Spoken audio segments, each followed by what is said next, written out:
that, a treatment of it using an mRNA vaccine that has never been studied, still hasn't been studied, that killed all the animals in the initial animal studies. And again, that was all research that I did. Again, I didn't mention any of that. That was part of my growth, and that was part of my what I learned out of all this was that, hey, what is mRNA, right? I mean, I know what mRNA is just from the standpoint of medicine, but I didn't know how it was being applied in this scenario until I started reading through it. And you start reading through the ferret studies, the rat studies, the mice studies, and you realize that every single animal that they had ever studied it on died either from the vaccine or shortly thereafter from re-exposure to whatever it is that they were trying to treat them for.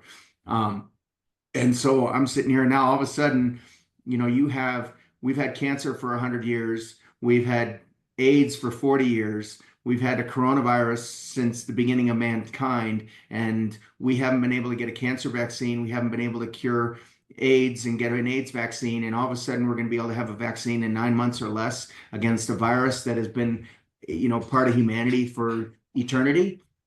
I said, no, that's just not going to happen.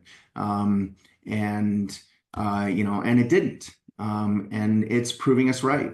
If we count the numbers of, I think Denis Rancourt out of Canada, published a study where, he thinks that 1 out of 800 people that were injected have died.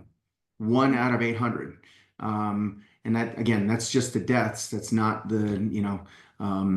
that's not the morbidities and the autoimmune diseases and the people that have gotten diabetes and the people that have had strokes and heart attacks and all of that stuff.